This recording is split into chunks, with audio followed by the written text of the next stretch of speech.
Empezamos. ¿Se nos oye bien? ¿Sí? Vale. Buenas tardes primero a todas y todos. Estamos en lo que es el acto inaugural de un ciclo que hemos programado la agrupación europeísta, que en el Ateneo, en este espacio de reflexión y memoria, nos hemos puesto a colaborar, tanto la agrupación europeísta como las secciones de ciencias jurídicas y políticas, de derechos civiles, de ciencias históricas, de ciencia y cultura militar, y en colaboración con el Real Instituto Elcano, que además de su colaboración nos va a permitir que colguemos en la web del instituto la grabación que se está haciendo de este acto. Nos remitimos a ella para que un poco deis conocimiento a más gente que no haya podido venir a este acto y sobre todo al ciclo que inauguramos hoy. En el ciclo va a haber varios actos programados y os han repartido varias notas, las que podéis apuntar vuestro dirección de email a efectos de que recibáis información si no la estáis recibiendo ya como miembros de la agrupación o miembros del Ateneo. Tenemos con nosotros, para participar en esta tarde, primero a Pepe San Roma, que va a hacer la introducción a lo que va a ser el ciclo completo. Después tenemos a Paquita Sauquillo, a la que todos conocemos y a la que agradecemos muchísimo su colaboración con nosotros. Y tenemos al general Carlos Frías Sánchez, que es general de división del Cuerpo General del Ejército de Tierra y sobre todo director de la Escuela de Guerra del Ejército de Tierra. Y no puedo comentar todo su currículum porque es muy amplio y nos tiraríamos un buen rato. Nos va a servir de mucho la intervención de don Carlos en cuanto al conocimiento del tema de la guerra. Sin más, doy paso a Pepe para que nos explique un poco la idea de lo que va a ser el ciclo. Gracias, Sisi. Gracias a todos los asistentes. Hace 4 años, conviene recordarlo, constituimos la agrupación europeísta. Nuestro objetivo era contribuir a mejorar la calidad del debate público en Madrid, con buena información, con argumentos plurales. En el Ateneo, porque es el símbolo de la necesidad que tiene la cultura política de los españoles de darse arraigo y darse continuidad. Si entonces aquel objetivo apremiaba, hoy es una exigencia democrática vital, porque tanto la información pública como el debate político han seguido degradándose y al mismo tiempo las cuestiones claves de nuestro presente son más trascendentales. El apoyo de la sección del Ateneo, de secciones del Ateneo que no ha nombrado pero están expuestas, y la colaboración del Real Instituto Elcano, el think tank español más influyente, cuyo presidente Juan José Ruiz intervendrá en este ciclo, atestiguan lo dicho. Hemos tomado como título el de la novela del genial ruso. ¿Por qué no guerra o paz? No fue, desde luego, el temor a que Tolstoy viniera a reclamarnos derechos de autor lo que nos persuadió de que la mejor elección era preferir la conjunción copulativa a la disjuntiva. Lo hicimos por las mismas razones que el autor explicaba a su amigo Nikolai Strahov en una carta fechada en 1865. No sé cómo llamar a mi libro.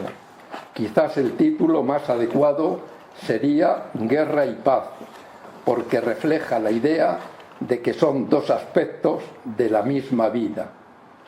El humanista y crítico literario George Steiner lo explicaría así 100 años después. El título Guerra y Paz es una declaración de intenciones. Tolstoy no escribe una novela sobre la guerra o la paz, sino sobre la interacción entre ambas, sobre la forma en que guerra y paz se definen y se condicionan mutuamente. Nuestra intención, ¿cuál es? Pues intentar comprender esa interacción en la forma en que se producen en nuestro presente. Probablemente la sociedad española no quedaría escindida en dos mitades irreconciliables separadas por una raya maniquea. Probablemente una enorme mayoría apoyaría las dinámicas de paz si pudiera aprender cómo hacerlo. Por eso reclamamos el derecho a saber de la ciudadanía. Lo hacemos desde el Ateneo, a 100 metros del Congreso de los Diputados, en el que nuestros representantes deberían prestar más atención al derecho que estamos reivindicando. Porque, ¿acaso no ha dicho el secretario general de Naciones Unidas que estamos a un clic del Armagedón? ¿No hemos visto cómo la guerra asimétrica entre Israel y Hamás, trasunto de la intermitente con Irán, ha derivado por la política del gobierno de Israel en un genocidio del pueblo palestino? ¿Acaso, si fuera incontestablemente cierto que en Ucrania se juega la libertad y la existencia de Europa, no deberíamos enviar soldados, sacrificar vidas y la hacienda que alimentó el estado del bienestar construido en décadas? Derecho a saber que es el antídoto de la engañosa tranquilidad que vive en la ignorancia del peligro, antídoto del veneno, de la desinformación y de las mentiras que anteceden y acompañan a las guerras. Derecho a que cada episodio hecho noticia se interprete por los medios de comunicación en su contexto, en sus antecedentes, en sus previsibles consecuencias. Solo de ese modo puede distinguirse si se insertan en una dinámica de escalada bélica o de distensión. Ilustrarían lo anterior dos episodios muy recientes. Uno, la restricción de la República Popular China a la exportación de minerales de tierras raras, que enfureció a Trump no por el motivo que dijo, sino por el que no dijo. Y el otro, su decisión de no enviar a Ucrania los misiles Tomahawk solicitados por Zelensky. En la memoria de presentación del ciclo hemos destacado una serie de interrogantes, docenas. Ofrecen un marco a las intervenciones. Ahora bien, desde su libertad, su propio criterio, su saber específico, los intervinientes las matizarán y responderán a las que consideren fundamentales. Dos sesiones, las del día 3 y el 24 de noviembre, analizarán el escenario geopolítico mundial, su orden y su desorden. Tendrán que definir el modo en el que hoy se están moviendo las relaciones internacionales, casi siempre marcadas decisivamente por la competencia de las grandes potencias, cuyo auge o declive modifica el escenario del mundo. Por eso hemos llevado al título de esas dos sesiones Hegemonías quebradas y hegemonías ascendentes. ¿Habrá una transición pacífica a un orden normativo multilateral, pluripolar, que se acate y que se cumpla? Hemos llegado hasta el presente desde la hegemonía de Estados Unidos, que se reafirmó con la disgregación de la URSS. Desde entonces podría decirse que ha sido el principal agente en el discurrir del mundo. Subido a la cima imperial, proclamó la paz americana, la globalización liberal y la voluntad de asegurarla con su fuerza militar. El mundo ha ido cambiando de base y durante este proceso el unilateralismo de Estados Unidos en sus decisiones ha ido increciendo. Recordemos que Estados Unidos, Nixon y Kissinger, en la década de los 70, cuando existía la URSS, y quizá precisamente porque existía, estableció para mutuo beneficio relaciones con la República Popular de China, olvidando el cuento del peligro amarillo.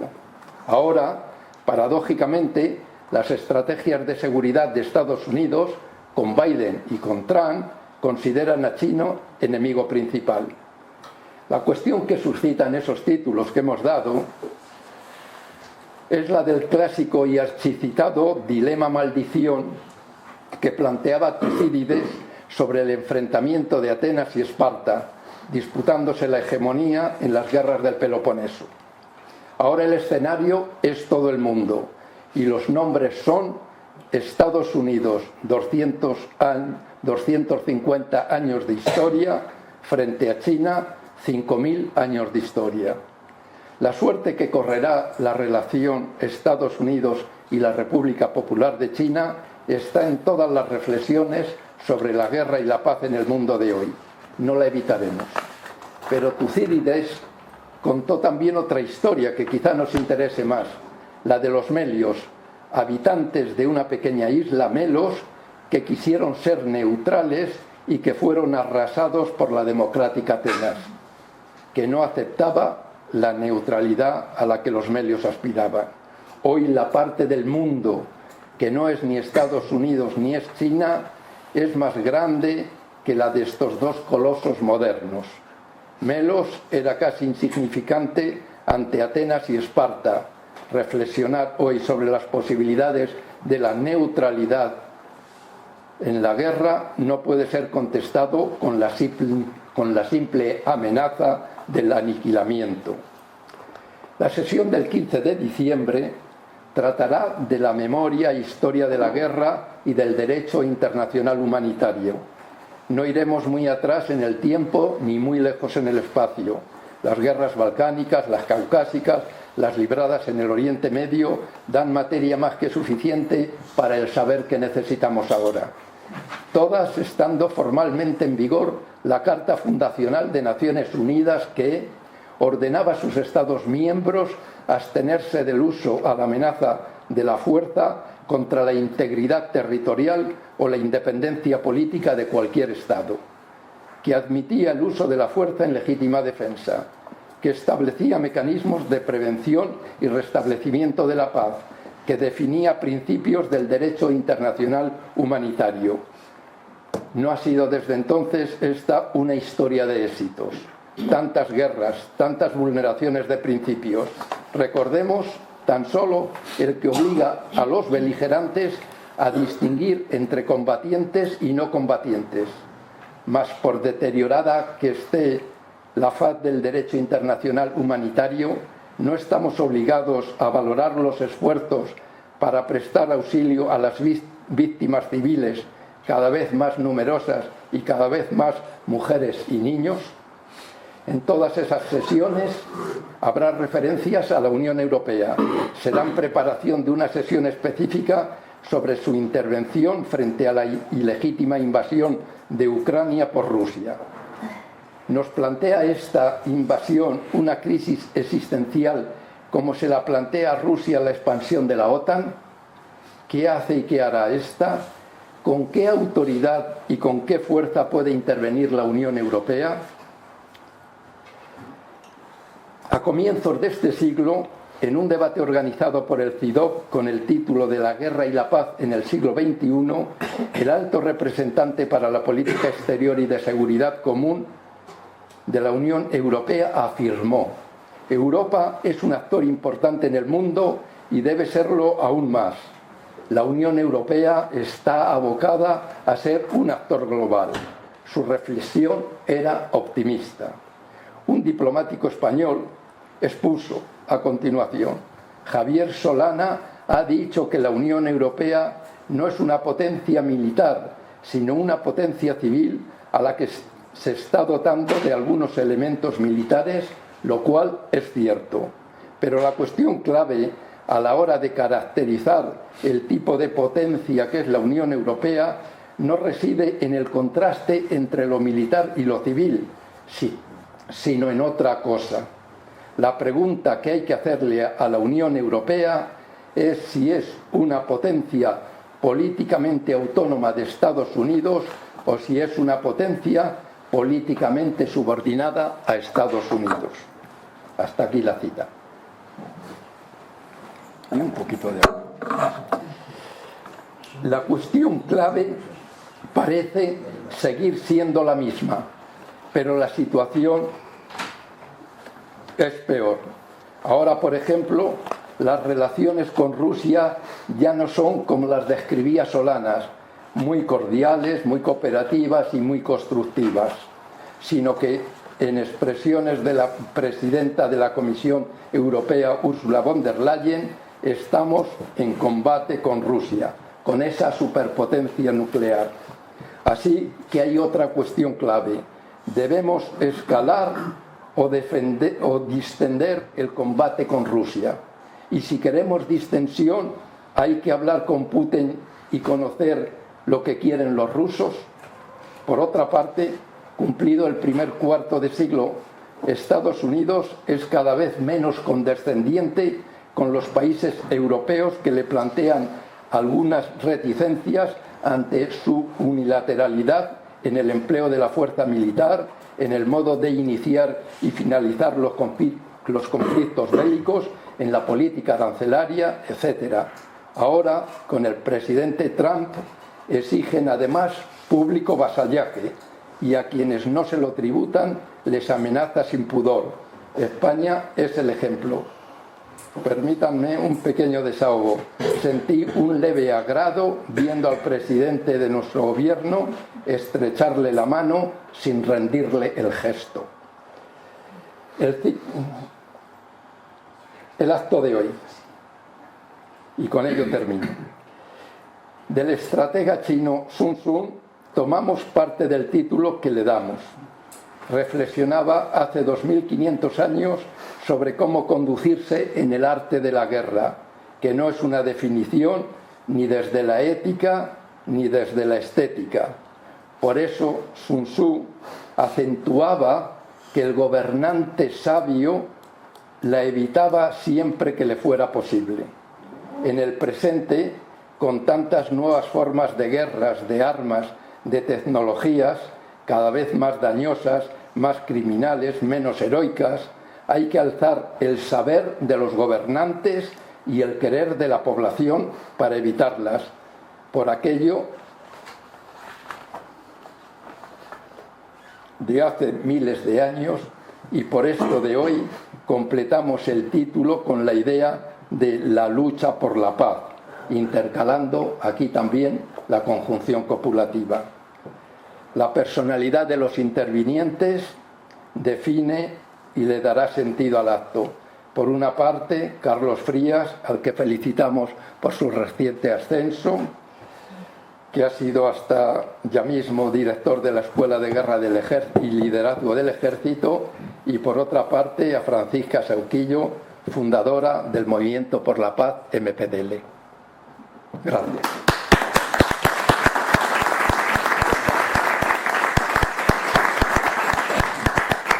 Gracias, Pepe. Antes de dar paso a Carlos Frías, recordaros que tenéis unas hojitas donde podéis poner vuestras preguntas. Lo hemos hecho así para que sea un poquito más ágil, ¿vale?, el acto. Y sin más, y agradeciéndole su presencia, doy paso a Carlos Frías. Muchas gracias. ¿Se me escucha? ¿Se me escucha? Vale. Buenas tardes a todos. Muchas gracias, sobre todo a Pepe, por invitarme a venir, que nos toma tiempo y siempre tenemos muy buena relación.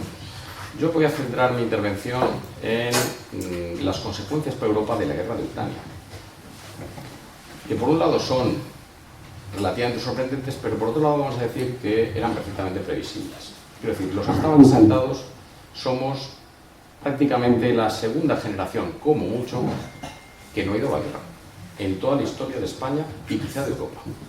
Es decir, que lo que para nosotros es normal, porque claro, los seres humanos tendemos a que trasladamos nuestra experiencia vital y la extendemos hacia el futuro.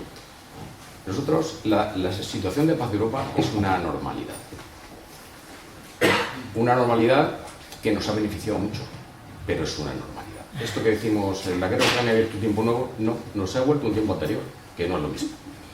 Ese es el primer punto, que es un punto importante. Quiero decir que la paz no es la normalidad, la paz requiere un esfuerzo. Y no es un esfuerzo sencillo ni es fácil de alcanzar. La paz sola no se mantiene. ¿Por qué no se mantiene? Pues porque vivimos en un mundo, sin entrar en consideraciones históricas, que tiene una estructura particular. Los que estudian relaciones internacionales saben que depende de las relaciones de poder entre los diferentes estados, el mundo tiene una estructura u otra. Yo digo muchas veces que en los años 90 y antes, en la Guerra Fría, la estructura del mundo era muy atípica. Era primero bipolar, donde había dos contendientes que podían negociar entre ellos y además estaban forzados a negociar porque los tenían arsenales nucleares.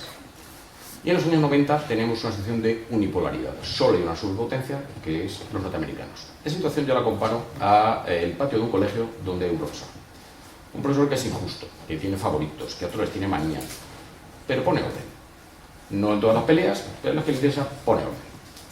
De forma unilateral, efectivamente. ¿A quién favorece que haya un profesor en el patio del colegio? Pues al niño gordito y con gafas, que hace que no le pegue, si se hace amigo del profesor. El poder de Estados Unidos ha ido disminuyendo, al mismo tiempo que el poder relativo de otras potencias, por ejemplo China, está aumentando.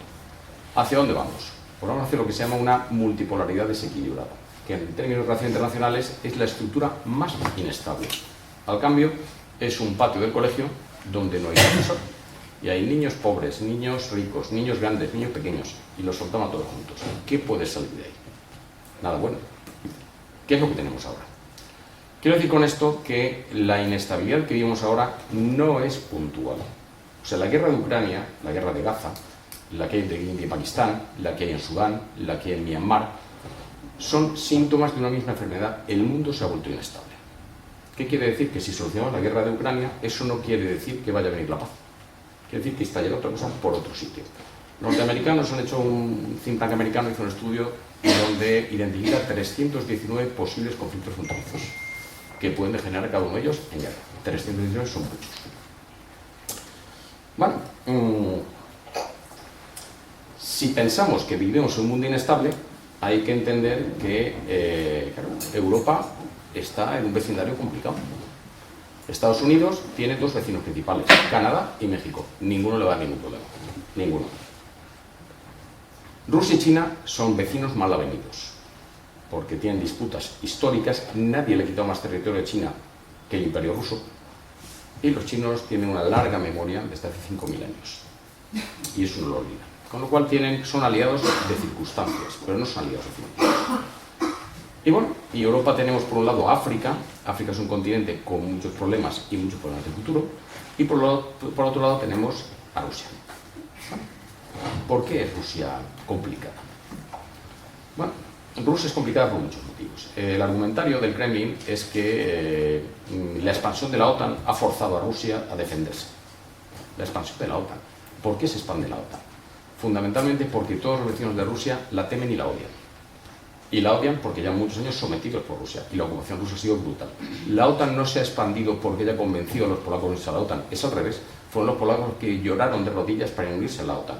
Igual que le ha pasado a Ucrania, hasta que ha ocurrido ahora, igual que todos los países del este. Todos los antiguos países del Pacto de Varsovia han luchado como jabatos por unirse a la OTAN. En cuanto han tenido ocasión, los suecos y los finlandeses también lo han hecho, que no lo hacían hasta ahora por miedo a Rusia. Cuando todos tus vecinos te temen y te odian, igual el problema no es de tu vecino, igual el problema es tuyo. Y efectivamente, Rusia es un país muy pobre. Rusia, China y Estados Unidos tienen algo en común, tienen mentalidad de imperio. ¿Qué es la mentalidad de imperio? Creen que no son estados como los demás, sino que son estados que están un escalón por encima.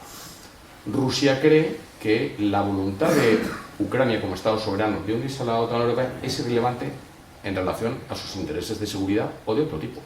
Y considera que puede imponerle a Ucrania, que teóricamente es otro estado soberano, las medidas políticas que ellos quieran. ¿Por qué? Porque ellos son un imperio. Eso mismo lo hace Estados Unidos y eso mismo lo hace China. ¿Vale? Y estos tres bloques constituyen lo que se llaman en relaciones internacionales tres polos. Son polos de poder. Ese mundo que veíamos antes, que era un mundo unipolar, donde hay un solo polo, que era Estados Unidos y los demás estados pequeños, ahora surgen tres potencias. China y Estados Unidos, por un lado, que son los principales polos, y Rusia, que realmente lo único que le da estatus de gran potencia es que tiene un enorme arsenal nuclear. Ni por economía, ni por población, ni por tecnología, ni por ningún otro motivo, Rusia se haya considerado una gran potencia, más que por extensión. Bueno, ¿qué relación puede haber entre los tres polos? En la aproximación que hizo en su momento el presidente Obama, veía que el futuro de Estados Unidos era un enfrentamiento con China.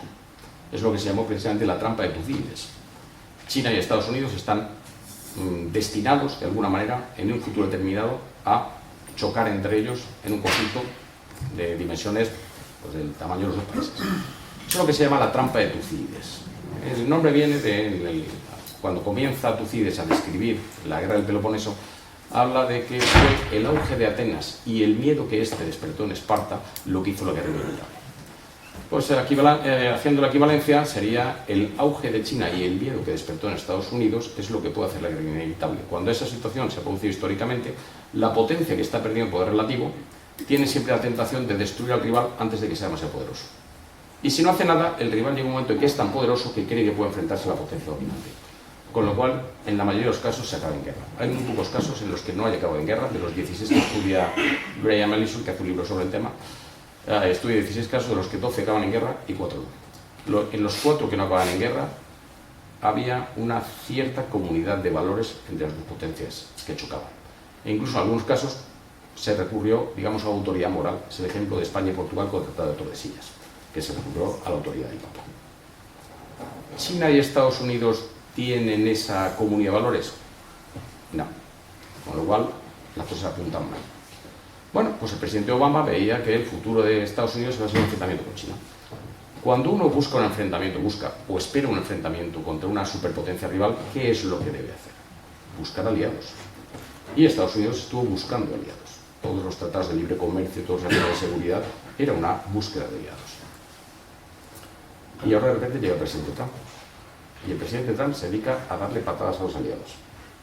No parece una postura muy lógica si uno busca un enfrentamiento con China. Pero claro, es que la posibilidad de un enfrentamiento con China no es la única posibilidad que hay. Hay otra posibilidad, que es la que proponen los rusos.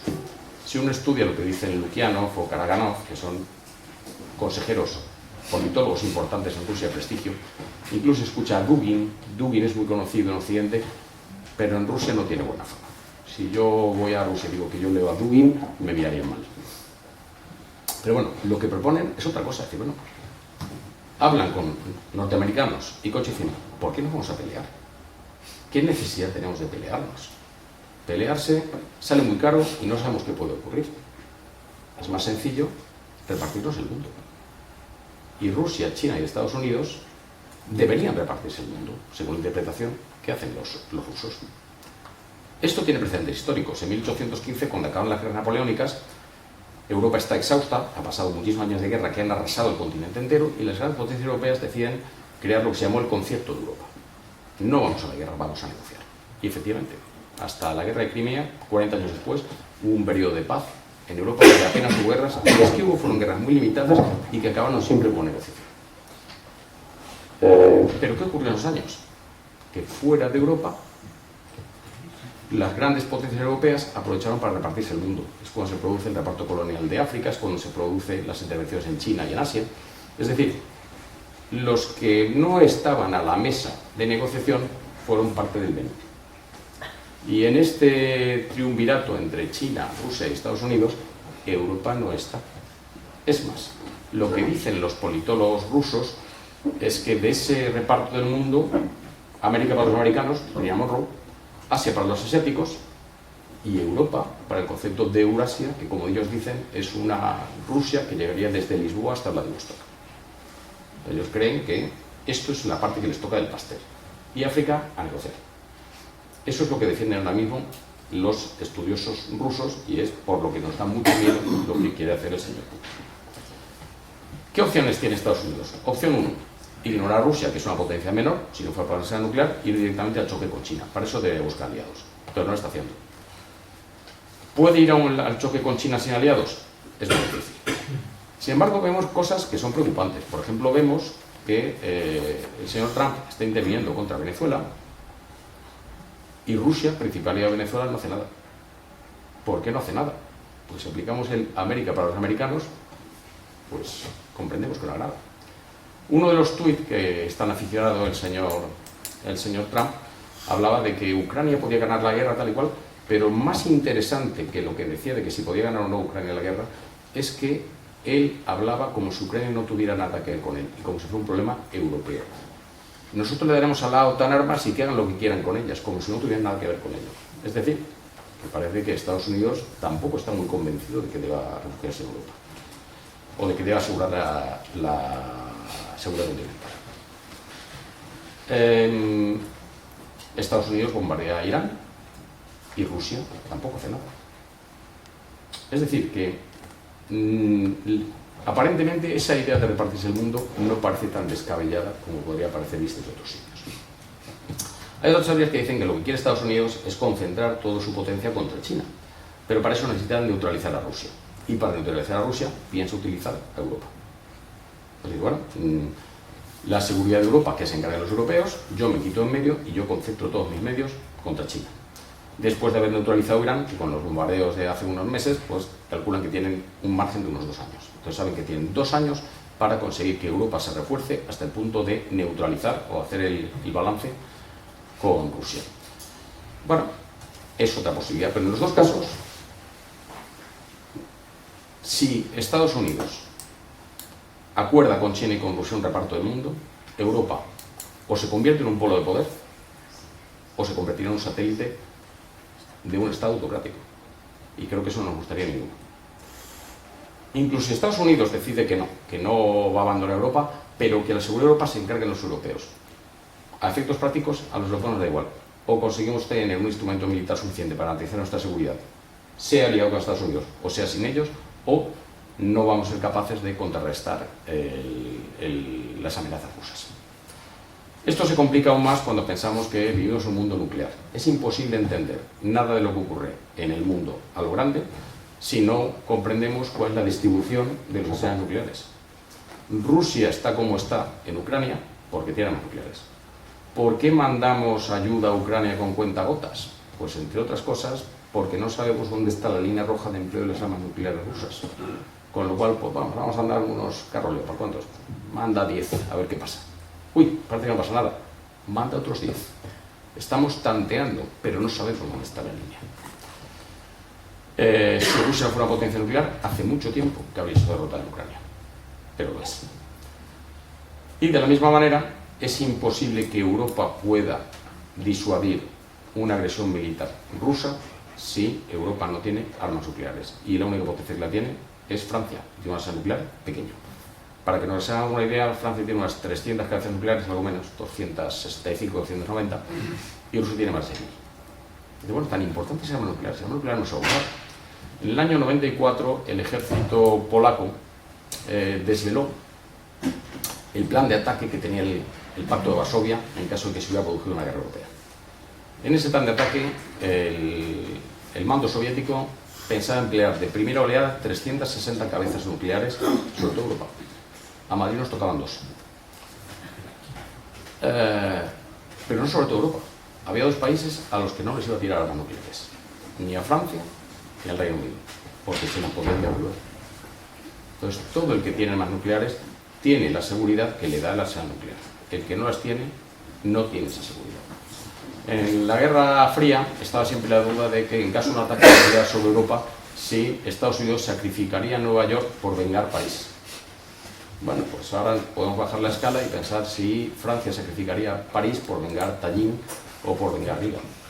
Cosa que es, cuanto menos, dudosa y merece reflexionar sobre ella. En todo caso, esa es la parte mala, y la parte mala es muy mala. Ahora mismo el mundo ha cambiado para mal, pero un cambio que era previsible. ¿Hay alguna parte buena? Realmente sí. Europa es el único continente que tiene todos los medios para convertirse en un polo y salir de ese agujero. Pero no solo eso. Europa es un continente que lo que nos une es una comunidad de valores. Y es una comunidad de valores que hemos intentado extender al mundo. Todo lo que entendemos con este orden que está basado en reglas, en valores, en normas, el derecho internacional público, los derechos humanos, son valores esencialmente europeos. Y si Europa desaparece, estos valores desaparecerán con Europa. Estos valores que nosotros consideramos que son presentes como aire que respiramos, cuando uno sale de nuestro ambiente, son rarezas. Si uno va a África y habla de derechos humanos, bueno, esta gente tiene cada cosa, se le ocurre cada cosa, pero bueno, como el que paga manda, pues habrá que aguantarse. En cuanto salimos de nuestro mundo, nos encontramos con que nuestro entorno cultural es muy particular. Nuestro entorno cultural, por ejemplo, se basa en el individuo. En la mayoría de las sociedades y de las construcciones culturales de nuestro alrededor, lo que prima es la colectividad, no el individuo. El individuo no es nada, es totalmente sacrificable en la comunidad, y eso ocurre, por ejemplo, en China. Occidente, que realmente son valores europeos, incluso valores norteamericanos, son valores que han importado de Europa, y el mundo actual está construido alrededor de los valores occidentales. Y si Europa desaparece, esos valores desaparecerán con nosotros. Y esos valores no son solo un beneficio para Europa, donde vivimos muy bien, son un beneficio para el mundo en su conjunto. Entonces, Europa tiene dos responsabilidades. Lo primero, sobrevivir, como cualquier Estado. Pero lo segundo es estar en condiciones de preservar esos valores que creo que son positivos para toda la humanidad. Pocos continentes, si es que hay alguno, han hecho más por el conjunto de la humanidad que Europa. Y sin embargo, los europeos tenemos un grave problema de conciencia colectiva. Nos hacemos culpables de todo, nos tiramos piedras como nosotros solos. Es imposible que defendamos Europa si no nos convencemos a nosotros mismos de que Europa merece la pena ser defendida. Y Europa no es un concepto geográfico, no es tierra, no son montañas, no son piedras. Es una idea, son los valores. Y esos valores merece la pena que se defiendan. Y esos valores están amenazados por Rusia, están amenazados por China y en cierta manera también ahora por Estados Unidos. Como digo, situación muy difícil. Ventaja: si Europa fuera capaz de unirse y de poner en juego toda la fuerza que tiene la capacidad de convertirse en un polo, y no solo en un polo que sea capaz de ejercer una influencia positiva. El título de la serie es Guerra o Paz, efectivamente. La guerra no es inevitable, la guerra es una decisión. Cuando hablan de que a Rusia se vio obligada, al señor Putin nadie le obligó con una pistola en el pecho a que diera la orden de que su ejército invadiera Ucrania. La guerra es siempre una decisión que se toma, y se toma por un cálculo de costes y beneficios. Un polo como es Europa sería un elemento que ayudaría a estabilizar este mundo en el que estamos. Es un mundo muy complicado. Las alianzas impares, tres polos, siempre acaban mal. Las alianzas pares son mucho más estables. Pues Europa podría ser ese polo que le falta a la alianza. Entonces, yo creo que es verdad, es una situación muy difícil, es una situación que nos va a costar mucho salir adelante, pero sin embargo sí creo que tenemos las herramientas, tenemos la capacidad. Lo que nos falta es la voluntad política. Ahora bien, tengamos en cuenta que a los tres que se sientan a la mesa no les interesa que haya un cuarto para repartir la tarta. No quieren. Entonces, ¿qué nos vamos a encontrar? Pues que frente a una Europa unida, tanto China como Rusia como Estados Unidos van a intentar que esa Europa no se una. ¿Cómo lo van a hacer? Ya lo están viendo. Ahora mismo tanto Rusia, que se le ve más, pero también China, están dando dinero a todos los partidos que están en contra de la Unión Europea, de derecha y de izquierda. Les da igual, porque ellos lo que quieren es evitar esa Unión Europea. Están azuzando la polarización de la sociedad. ¿Por qué? Porque les interesa. Cuanto más dividida esté Europa, menos posibilidades hay de que seamos capaces de constituir un polo separado. Y nos encontramos con que las tres principales potencias del mundo están empeñadas en eso. ¿Por qué? Porque a ninguno de ellos le beneficia. ¿A quién le beneficia una Europa unida? A los europeos. ¿Vale? Pues es decisión nuestra el saber valorar qué queremos hacer en nuestro futuro. Pero si no hacemos nada, como digo, el que no esté sentado a la mesa es parte del menú. Y acabaremos siendo satélites de alguna de las grandes potencias, juntos o por separado. Pero desde luego no va a ser un polo, y con nosotros desaparecerán los valores europeos, que son lo que nosotros consideramos que son esenciales para la humanidad. Muchas gracias.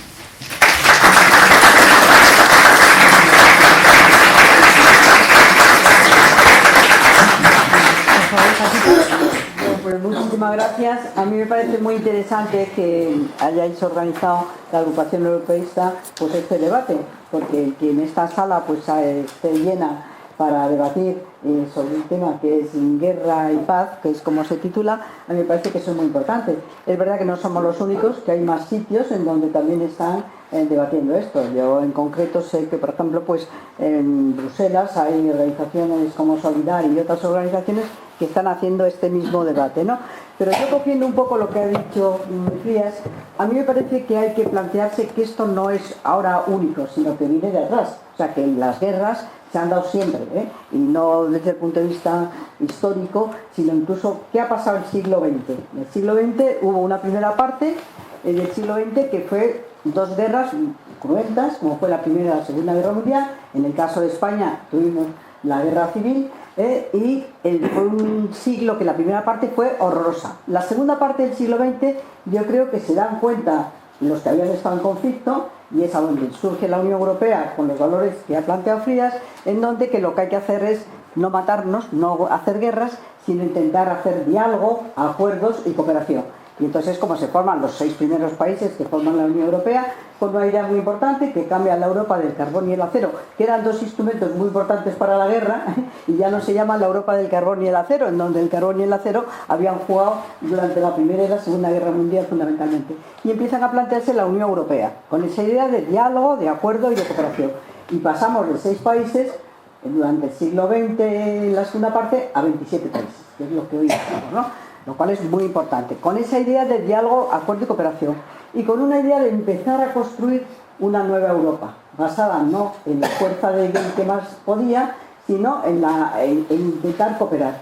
Y en ese sentido se empieza a crear lo que es único, que es el estado de bienestar en Europa. Un estado de bienestar que es muy único, ni en Estados Unidos, ni en China, ni en África, ni en ningún otro continente se plantea lo que es el estado de bienestar. La defensa del valor de la educación, el valor de la sanidad, el valor de los servicios sociales y las pensiones, los salarios mínimos, etc. O sea, lo que es todo un estado de bienestar, que somos los únicos que lo tenemos en toda Europa. Y es la segunda parte del siglo XX cuando esto se empieza a plantear. Es verdad que el siglo XX también, la segunda parte, hubo conflicto en la parte de los Balcanes, durante el final del siglo XX, del año 90 y la década de los 90, se empieza a plantear un conflicto.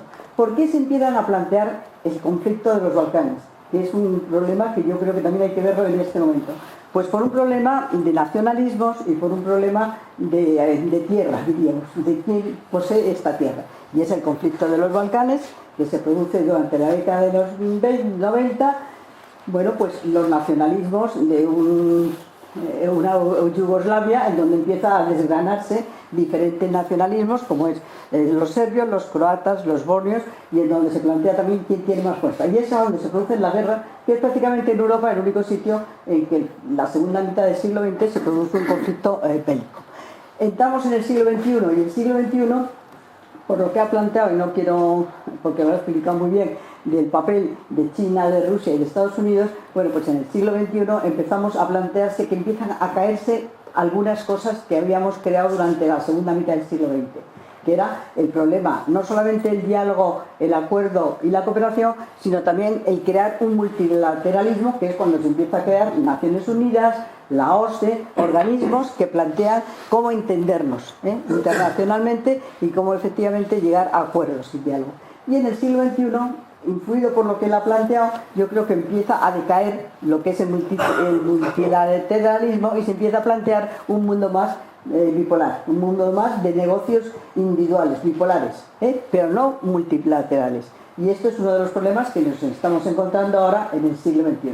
¿Por qué se producen las guerras? Bueno, yo creo que las guerras se producen por muchos temas, entre otros, fundamentalmente por la lucha contra la pobreza y la fuerza del que tiene dinero, el agua es un elemento muy importante, y la tierra, para los conflictos bélicos, por quién posee más tierra y quién posee. En el fondo, el conflicto de Gaza y el conflicto de los palestinos, gran parte también ha sido siempre por el agua. En el sitio donde planteamos, y después de la Segunda Guerra Mundial, a los palestinos, pues ahí hay un problema muy importante, el agua. Ya jugó un papel de conflictos a veces internos entre los palestinos y los israelíes, precisamente por el agua. Bueno, pues el agua, la tierra, el problema de poseer, o sea, en el fondo lo que es el nacionalismo, no, somos estos. El problema de Rusia yo creo que se plantea a partir de 1989, cuando se produce la caída del muro de Berlín, que yo creo que ahí nosotros pensamos que ya esa bipolaridad que había habido entre los países del este y los países occidentales, bueno, pues creemos que ya una vez caído el muro de Berlín, que ya aquello va a entrar en otro margen y que va a ser pues un salto nuevo dentro de la Unión Europea. Eso no fue así, ¿eh? Al principio lo creímos, ¿eh? En aquel momento teníamos pánico, yo creo, todos los europeos, un poco por el problema del armamento nuclear, y pensábamos que en aquel momento pues los que tenían armamento nuclear podían tocar el botón de una parte de Europa a la otra parte de la Europa, deshacerla, y entonces ahí es cuando nos empezamos a plantear miedos de que había que armarse y había que crearse más fuerza. Se crea en 1949 la OTAN se crea como una fuerza política pero también como una fuerza militar.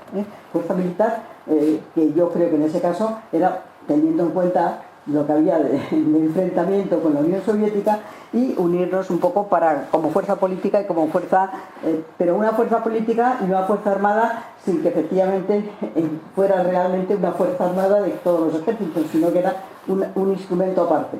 Bueno, yo creo que en 1949, que es cuando se crea la OTAN, se excluye por supuesto a Rusia y eso ya empieza a plantear una serie de problemas de Rusia con respecto a lo que formamos parte de la OTAN. Seguimos avanzando y yo creo que en el siglo XXI, que es en el que nos encontramos, y a partir de la caída del muro de Berlín y a partir, efectivamente, yo creo que fue un elemento muy importante, la perestroika, desde el punto de vista de la Europa occidental, pero para la Unión Soviética, para Rusia, lo veían como un enemigo lo que hacía la perestroika, que era en el fondo, como dicen ellos, caer Rusia y empezar a desligarse una serie de zonas de Rusia, como podía ser pues Ucrania, Moldavia, etc. Y eso fue para ellos un planteamiento nacionalista de peligro, de que veían que Rusia, que había sido una gran potencia, un emperador, diríamos, ese emperador que había sido y que había caído en su día cuando los zares, pero en este momento que cada vez iba más para abajo. Yo creo que esto fue un tema que no supimos analizar en su momento los europeos, diríamos los europeos que nos habíamos unido en la Europa de los valores, no supimos darnos cuenta de que eso había que haberlo planteado de alguna forma que no se sintieran pues eso, menos valorados por lo demás, ¿no? Yo creo que eso fue en esa situación, ¿qué fue lo que hicimos los que veíamos que había que luchar contra el crear los valores, no solamente que los teníamos en Europa, sino ver cómo los podíamos distribuir por un lado y por otro lado, cómo podíamos crear una educación de la paz? Bueno, y ahí es a donde surgen movimientos pacifistas que surgen precisamente antes de la caída del muro de Berlín en toda Europa, fundamentalmente en la Europa central, en Alemania, que no solamente estaban muy preocupados los partidos políticos alemanes, fundamentalmente los verdes, que ya eran conscientes de que había que trabajar también contra contra el cambio climático y a favor de una Europa más unida, pues empiezan a surgir los movimientos pacifistas que se llaman por una Europa desnuclearizada. Porque en aquel momento, estamos hablando de la década de los 80, nos preocupaba muchísimo porque veíamos el problema del armamento nuclear en peligro por parte de Rusia, pero también por parte de la Europa occidental, y empezamos a crear movimientos pacifistas. Y es cuando se surge el MPDL, Movimiento por la Paz, el Desarme y la Libertad. Sacamos una revista, que es la revista de Tiempo de Paz, y empezamos a debatir que no basta. Un aliado nuestro en aquel momento, en los años 80, pues es el presidente sueco, Olof Palme, que plantea una nueva línea política, que es la política de la disuasión. O sea, él planteaba frente a la política de armarnos los occidentales frente a Rusia, en aquel momento, que eso no iba a llegar a nada, sino que cada vez íbamos armándonos más, una política de disuasión. Política de disuasión que él planteó en Suecia, en aquel momento, estamos hablando de la década de los 80, bueno, eso no triunfó, sino que triunfó más el que la OTAN fuese un polo importante político y militar frente a lo que era la Unión Soviética. La Unión Soviética, como he dicho, con esas pinceladas que he dado, de que empieza a plantearse a partir de la perestroika, pues los nacionalistas rusos empiezan a ser conscientes de su situación y empiezan a sentirse que los otros les estamos ganando, que empiezan a separarse de determinado tipo de repúblicas que habían estado bajo la órbita de la Unión Soviética, y nos encontramos hoy en el siglo XXI pues en una situación que yo creo que la ha descrito bastante bien Frías. ¿Cómo podemos nosotros trabajar Porque hay una situación nueva, o sea, las guerras de ahora no son las guerras históricas que tú has planteado más o menos cuando has hablado. Hay otro momento político en el mundo y ese momento político es el que estamos viviendo. Ahora ya no son las guerras de lucha de unos frente a otros, dos ejércitos que luchan como fue la Segunda Guerra Mundial. Eso no es así. Ahora vemos que los drones famosos pues saben a dónde van, saben a quién llegan, o sea que hay otros instrumentos nuevos que no había en el siglo XX, ¿no? Y ni siquiera, ni por supuesto, anteriormente. Claro, este es uno de los problemas que yo creo que tenemos que ser capaces de entender, como efectivamente los occidentales, o sea, Europa unida, que tiene sus valores, cómo los podemos seguir defendiendo estos valores, que yo creo que son la única que merecen la pena defenderlos, o sea que fue un avance muy importante lo que se consiguió con el estado de bienestar, y que ese estado de bienestar puede estar en peligro, y que puede estar en peligro porque lo están potenciando para que caiga ese estado de bienestar de alguna manera. Él la plantea muy bien, tanto grupos de ultraderecha como grupos de ultraizquierda, pues efectivamente yo creo que eso es como podemos los europeos seguir avanzando unidos con el diálogo y en la cooperación y manteniendo nuestro estado de bienestar y la lucha contra la pobreza, que es una de las causas clarísimamente que favorecen también el que haya conflictos armados. Bueno, yo creo que ese es el problema que tenemos, el reto que tenemos, y el reto que no se solucionará si no somos conscientes, la ciudadanía europea, de defensa de nuestros propios valores. Yo creo, por ejemplo, tú has dicho, Pepe, yo no estoy de acuerdo, en Gaza no ha habido una guerra, hay una cosa que es grupos terroristas, como puede ser el grupo de Hamas, pero no ha habido una guerra, ha habido una invasión de Israel de una población que era la de Gaza, pero no ha habido lo que se puede entender por guerra, de dos ejércitos o dos grupos que luchan. No es así. Hay un grupo terrorista que ha hecho unos horrores el día 7 de octubre del año, bueno, el famoso, los secuestros que hicieron a los israelíes y las matanzas que hicieron, pero una invasión de un Estado que lo que quiere es apoderarse de todo un terreno y que no acepta que haya un Estado palestino. Y no acepta que existan los palestinos ni en Gaza ni en Cisjordania. En Cisjordania tampoco lo aceptan y al final lo que quieren es expulsarles nuevamente, como ellos consideran que no tienen derecho, porque Dios, la tierra prometida es la suya y la suya es lo que es la zona de Palestina. Lo que queda de Cisjordania, el queso gruyere que han ido dejando, y toda la zona de Gaza. Pero eso no es una guerra. O sea, yo creo que en este momento hay que también distinguir lo que son grupos terroristas de lo que son las guerras y qué armas tienen en este momento, en el siglo XXI, las guerras, que como he dicho pues son muy diferentes. O sea que ahora ya no hay luchas de dos ejércitos, de dos grupos que se enfrentan, muy poco, o sea, ni siquiera en Ucrania con Rusia tú ves que no se ven, o sea, tú ves las imágenes que nos ponen, por lo menos no ves al otro ejército, sino que lo que ves es el dron que llega y que les mata y que tal. Bueno, yo creo que este es otro de las cosas nuevas, desgraciadas, que tenemos en el siglo XXI, pero yo estoy de acuerdo un poco con lo que ha planteado el general, que nosotros como ciudadanía pacifista, pues igual que durante la década de los 80 se creó un movimiento pacifista en Europa para luchar, diríamos, para defender que no podía seguir armándose y que había que frenar, y yo creo que tuvo unos efectos muy positivos tanto en Alemania como en Francia, bueno, y aquí de alguna forma en España, que poníamos las condiciones para que si entráramos en un instrumento militar como era la OTAN, pues que fuesen en unas determinadas condiciones.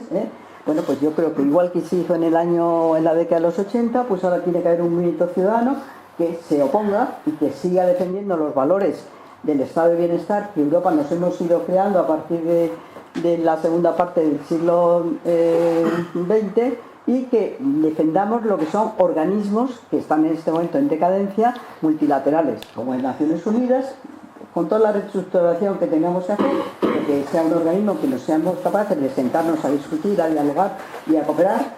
Bueno, yo creo que eso es lo que tenemos que hacer la ciudadanía.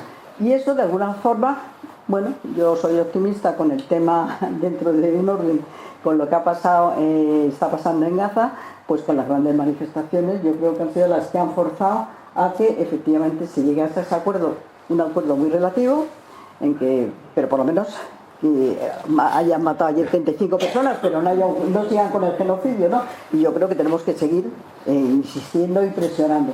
Me parece muy positivo las manifestaciones que se están dando en Estados Unidos, porque de alguna forma es la única posibilidad que tienen para que se defienda pues que haya democracia mínima, que haya democracia y que no se pueda expulsar a los inmigrantes, etc. Entonces yo creo que la ciudadanía europea, que quizás es la más concienciada, aunque estamos viendo que también la hay en otros países, bueno, pues que seamos capaces de exigir a nuestros gobernantes que se potencie una multilateralismo para las negociaciones, que no se negocie únicamente bilaterales, por un lado, y por otro lado la defensa del estado de bienestar, que yo creo que es el instrumento más importante para la lucha contra los conflictos y las guerras.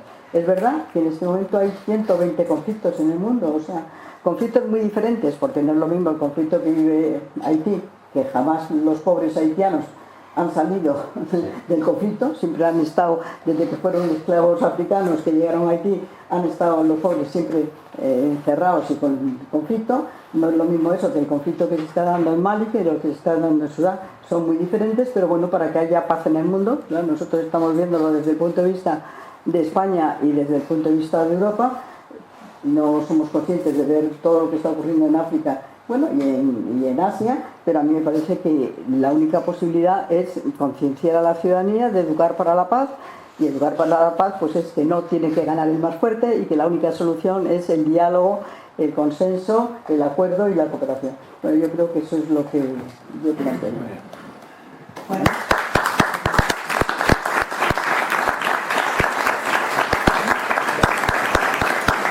Después de esta interesante reflexión sobre la cultura de la paz, que yo creo que también hace falta,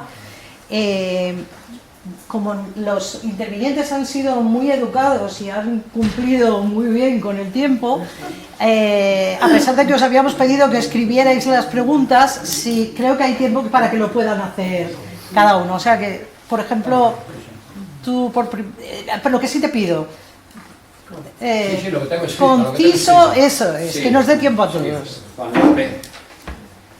La pregunta es muy tan breve como esta. Carlos, ¿sigue vigente Si vis pacem para bellum del escritor romano Vegecio? Nada más.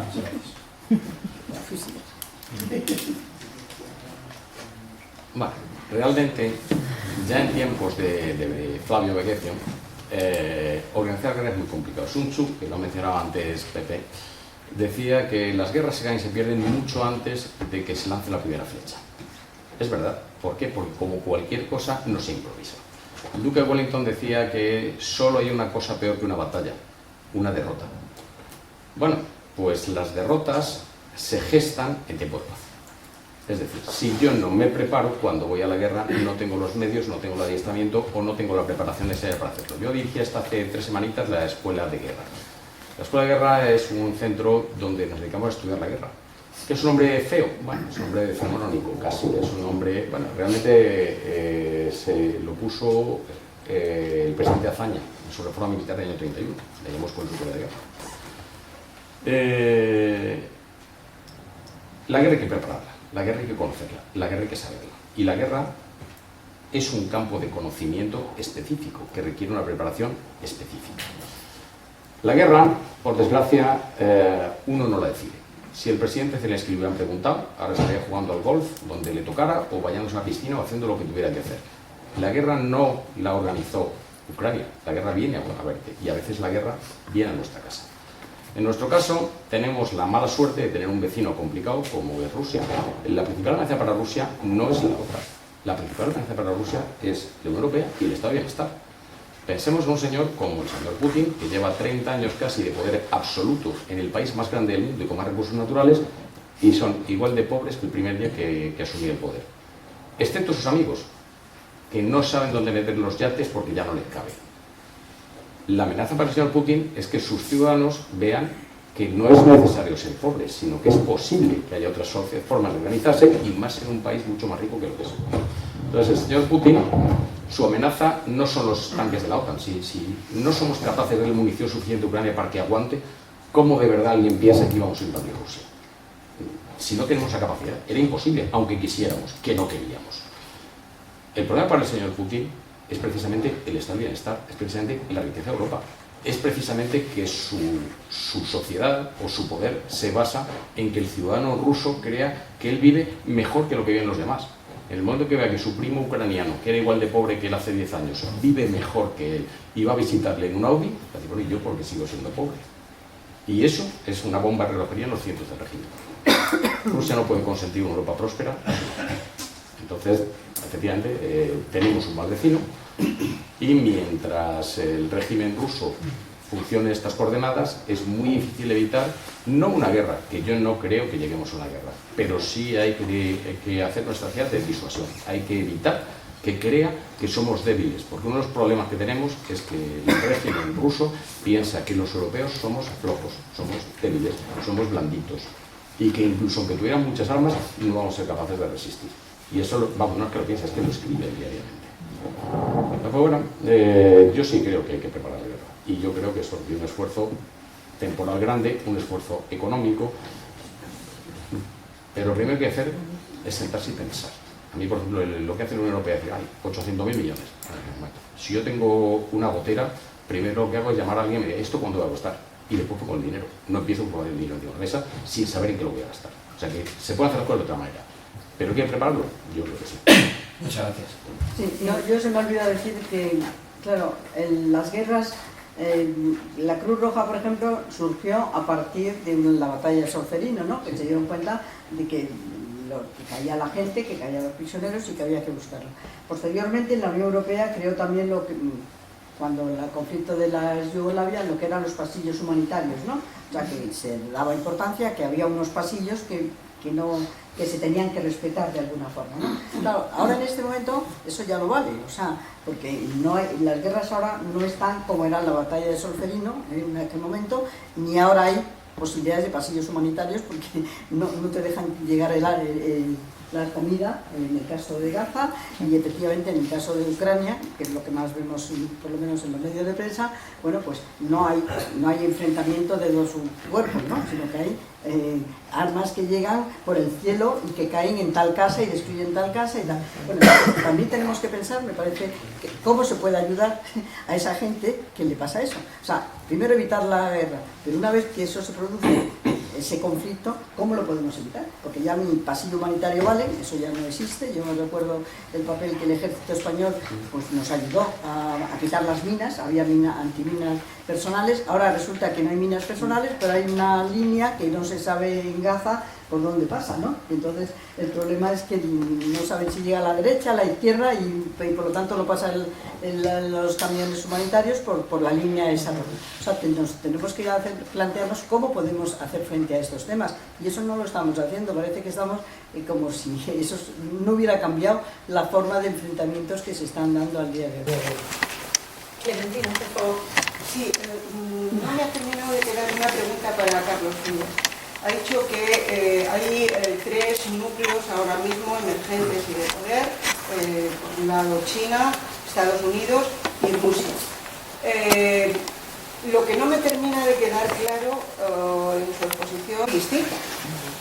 Entonces realmente lo que me interesa saber es qué piensan de los planes de Putin, hasta dónde quiere llegar. Y la segunda pregunta es la unidad europea, que es absolutamente imprescindible, ¿cuál es su principal debilidad?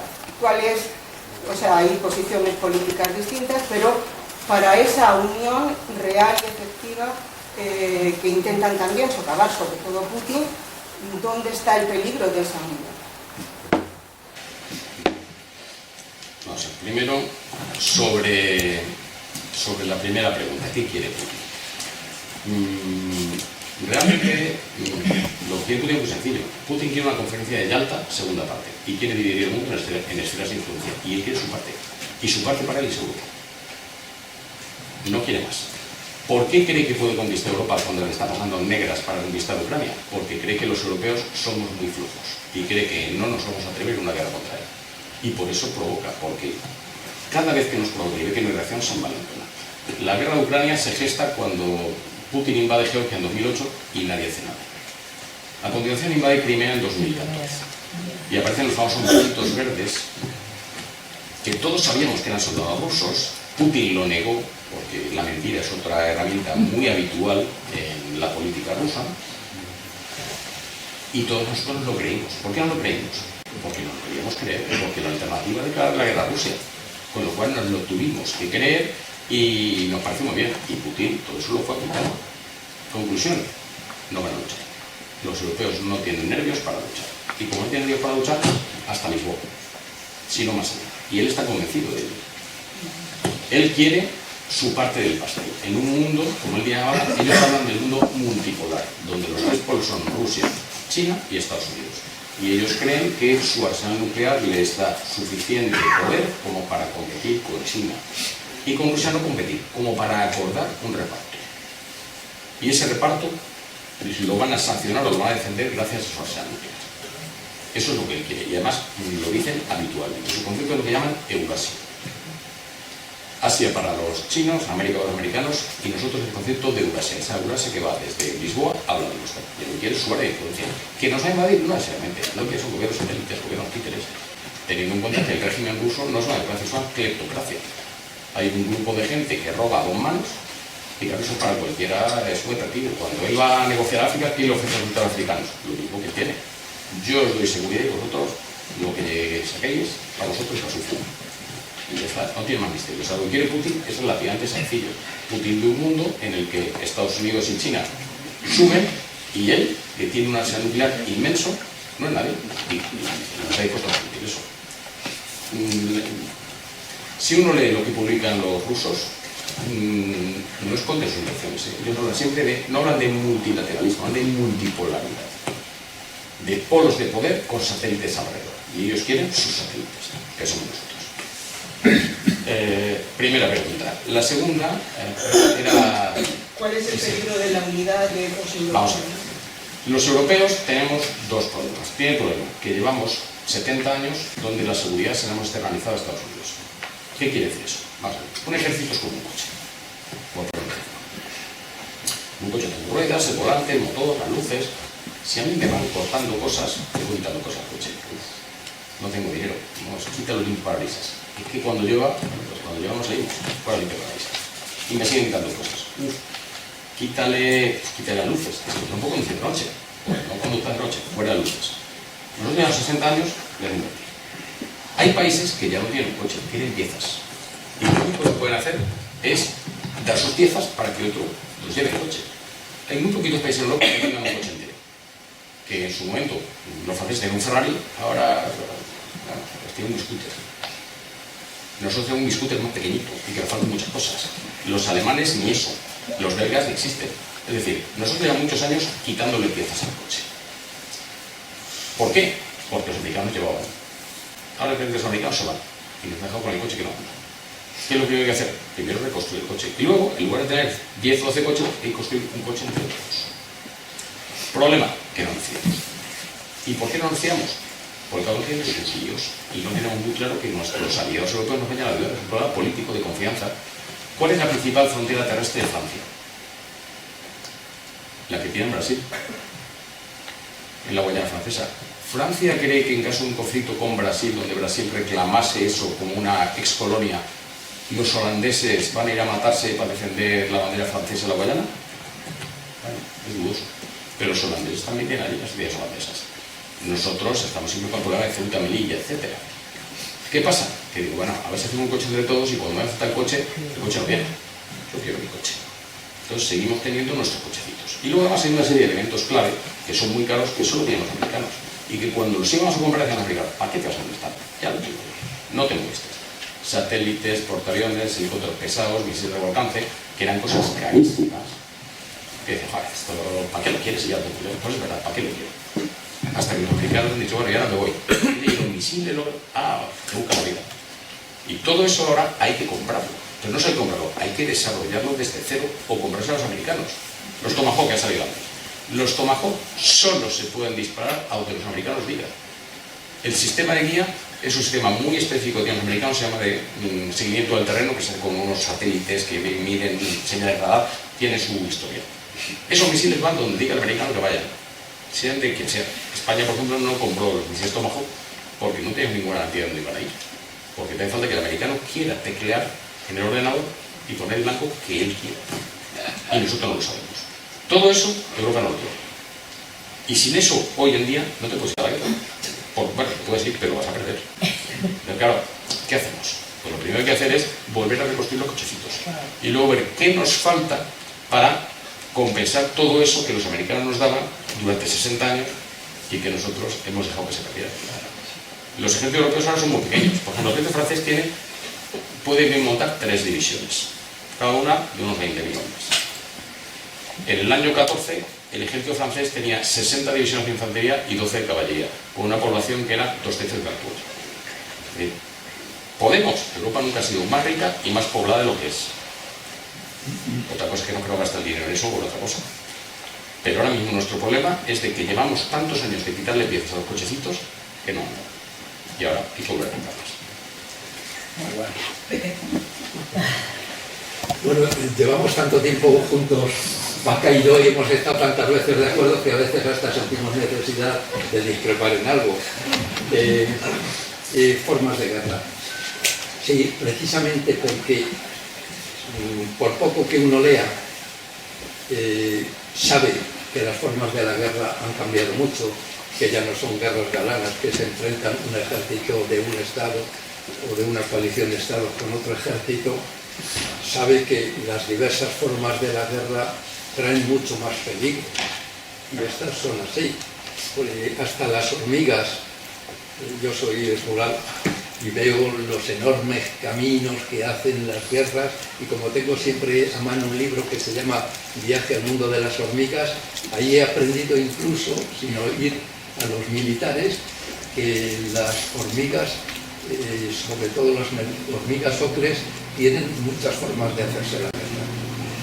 Entonces, es que en las muestras la interacción entre unas formas de guerra y otra producen los efectos más desastrosos, por ejemplo, las asimétricas, como la que es, a mi juicio, entre Hamás, que ha sufrido miles y miles de pérdidas de los milicianos, con Israel, trasunto de la que mantienen con Irán. Lo peor es que ha traído como consecuencia un genocidio. Lo mismo que la guerra contra el terrorismo traía el bombardeo indiscriminado de poblaciones civiles. Estaba seguro que en algún momento, bueno, creo que lo he dicho, debíamos abordar directamente el problema de a qué se enfrenta la Unión Europea, y probablemente Carlos, que podría darnos muchas lecciones de cuáles son las formas de guerra actuales, y ahí sí que aprendería yo mucho, ha entrado directamente en la cuestión capital, es decir, si nos plantea una crisis existencial la posición actual de la Rusia dirigida por Putin. Y hemos empezado a adelantar algo que, como he dicho, creo que debemos hacer objeto y haremos objeto de un examen específico en una jornada, porque ahí se van a tratar muchos de los temas que ya se han sugerido: a quién nos enfrentamos, por quién está dirigido, cómo interpretar la decisión de no darle a Zelensky esas armas que en todo caso seguirían en manos la decisión de Estados Unidos. Un buen número de asuntos que conciernen a la existencia actual de la Unión Europea, que todos quisiéramos ver que superan la crisis que actualmente nos ha planteado la invasión de Ucrania, que tiene muchos antecedentes que debiéramos también, me imagino que en esa sesión se atenderán a ellos. Alfredo. Bueno, muchas gracias por tu exposición, la exposición de los tres.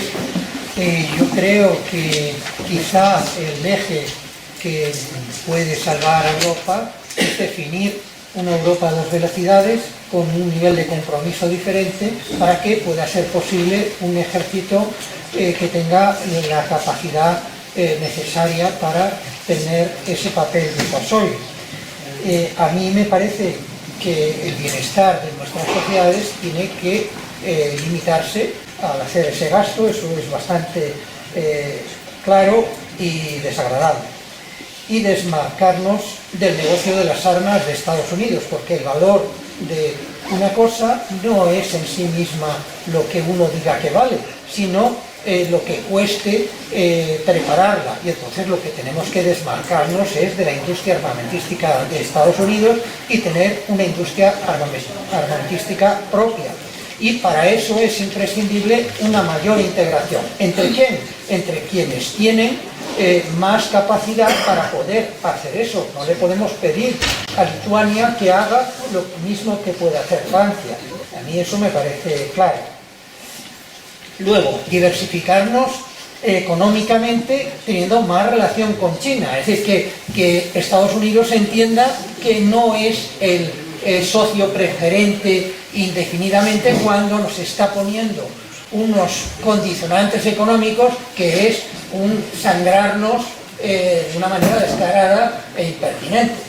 Y luego, bueno, que Rusia tiene capacidad de sostener una guerra indefinidamente. Bueno, la prueba es que está tirando de los soldados norcoreanos. Luego, quiero decir que no lo tiene tan fácil, que yo creo que va mucho de chulería, pero que una guerra larga también le causa serios problemas. Respecto a analizar los inicios, que me ha parecido muy bien el tema del carbón y del acero, que esa es la razón, pero claro, es que Alemania estaba llevando una política contradictoria con eso. ¿Por qué? Porque la energía se la estaba comprando a Rusia, con lo cual eso que estaba provocando una integración más hacia Rusia para sostener un crecimiento económico muy fuerte de Alemania, pero claro, eso ahora ¿qué ocurre? Pues ahora tienen una crisis económica porque la energía le cuesta lo que no costaba antes. Entonces, todo lo que yo le he comentado, ¿qué le parece? Si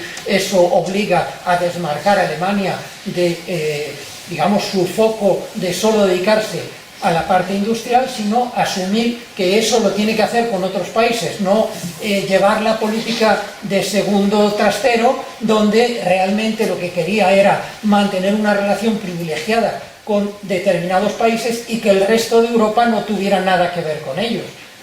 Es decir, eso no puede seguir así. A mi parecer, tiene que haber una integración mayor en Europa, una Europa a dos velocidades, y lo que no puede haber es la desconfianza de que Alemania está haciendo una política contradictoria con Francia o los países del sur contradictoria con el eje central, y que por lo tanto el que se haya integrado más los países del norte en este conflicto nos da una oportunidad completa para integrarnos más en el desarrollo europeo. A mí eso me parece que es un momento estupendo para que haya una Europa más unida. ¿Cuál es tu opinión sobre este análisis? Sobre la primera parte, el principal problema de Europa efectivamente es un problema político, es un problema de decisión. Lo que también es verdad es que los ejércitos europeos tenemos muchas dificultades para trabajar juntos. ¿Por qué? Porque hasta ahora quien hacía el pegamento dentro de la OTAN eran norteamericanos. Si quitamos a los norteamericanos, trabajar con el ejército francés tiene muchas cosas en común, pero por ejemplo los coreanos dicen que tienen muchos problemas incluso para compartir munición, porque no es la misma. Es parecida, pero no es igual. Tenemos muchos problemas de interoperabilidad, es decir, de ser capaces de operar juntos los europeos. Luego tenemos una carencia de elementos clave, que son los que proporcionan los americanos a la exclusiva, que no los tenemos. Pero yo siempre digo que lo primero que hay que hacer para esto es sentarse y pensar. Cuando yo tengo un problema, lo primero que tengo que hacer es pensar cómo lo voy a solucionar. En las Fuerzas Armadas existen elementos que les pagan por pensar, que son los cuarteles generales. No hay un cuartel general europeo. Hay el Estado Mayor de la Unión Europea y el Comité Militar de la Unión Europea. Son entes minúsculos con una capacidad de análisis limitadísima. Lo primero que habría que hacer es potenciarlos y poner esta vez, chaval, este es tu problema, ofréceme soluciones. Y esos cuarteles generales tienen que buscar soluciones y ofrecerlas a nivel político. Pero lo primero que hay que hacer es crear un orden de pensamiento que ahora mismo no lo hay. Sobre la desconexión con la industria norteamericana, sí, es necesaria. Europa, en contra de lo que nos puede parecer, es puntera en muchos de los campos, en muchos más de lo que nos creemos. Incluso en España somos punteros en muchos campos. España, por ejemplo, es una nación puntera a nivel mundial en el sector espacial, pero no lo sabemos. Aquí hay una empresa, por ejemplo, Alquimia, aquí en Torrejón de Ardoz, que es puntera en todo lo que es la parte de refrigeración sanitarias del mundo. Indra es el líder mundial en control de tráfico aéreo. Tenemos muchas empresas. Pequeño país como Estonia. Estonia es líder mundial en vehículos no tripulados terrestres y tiene 900.000 habitantes. Es decir, Europa tiene capacidad industrial y tecnológica suficiente. ¿Qué es lo que nos falta? Que cada gobierno lo que se dedica es a comprarle a sus empresas. Los norteamericanos tienen un carro de combate principal, el M1, y Europa en un momento determinado llegó a tener 17. Cada país fabrica lo suyo. Los italianos, el Ariete. Los franceses, el Leclerc. Los alemanes, el Leopard. Los suecos, el Stradivarius. Cada uno tiene el suyo. ¿Para qué vamos a hacer las cosas iguales? ¿Qué ocurre? Que eran series muy pequeñas. Como son series muy pequeñas, el coste de ingeniería es el mismo para construir uno y para construir 10.000. Y ese coste de ingeniería para tan pocas unidades se hacía disparatado. Y las fábricas, cada fábrica de cada país, eran minúsculas. Si uno visita alguna vez una fábrica de armamento, te sorprende porque no son fábricas, son talleres de chapa, son artesanales puramente. Tú vas allí y ves, aquí están trabajando 7 personas en uno, allí otras 4 en otro.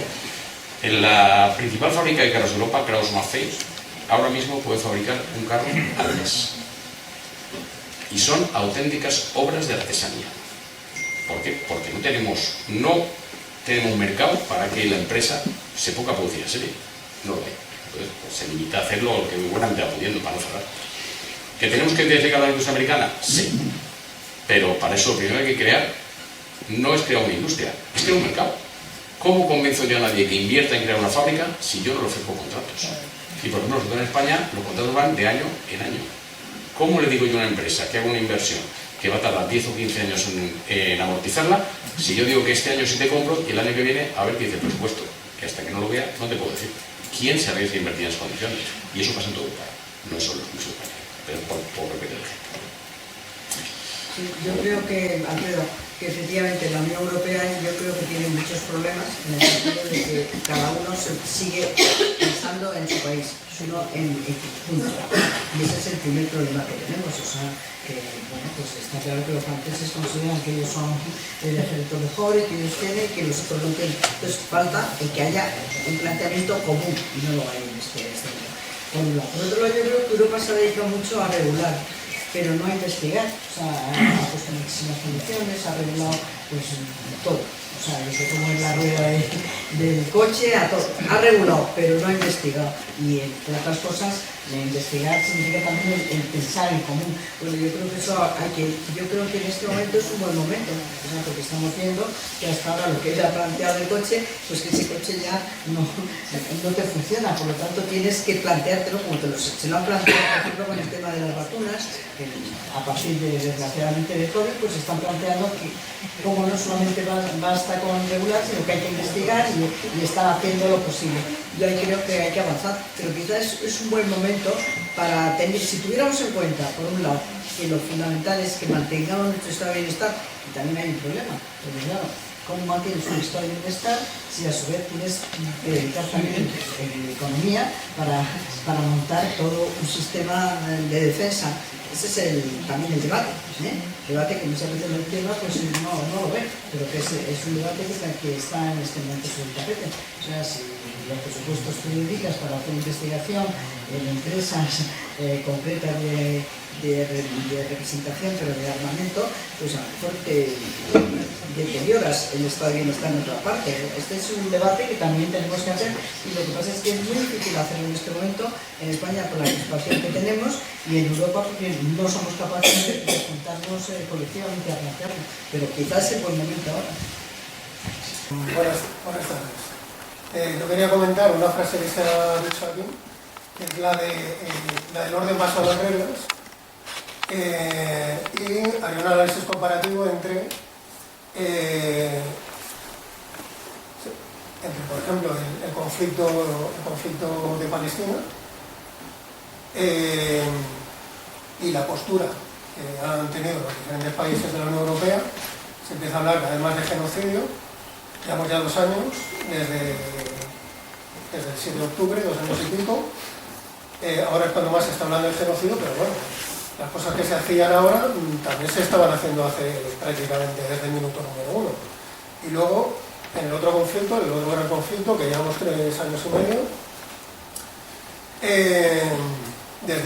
también desde el minuto 1, se aplicó un enfoque muy distinto, apoyando una guerra por procuración de prácticamente todo Occidente contra Rusia y con rondas de sanciones que vamos, me parece, por la 18 o la 19 y se está preparando otra. Y con el otro conflicto no hay rondas de sanciones, no hay prácticamente ninguna acción.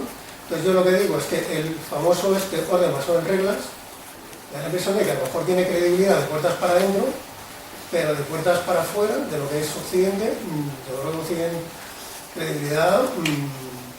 Podemos hablar de excepcionalismo europeo, pero bueno, para consumo interno.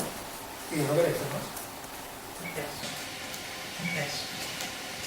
Yo creo que el derecho internacional humanitario ha perdido mucha autoridad.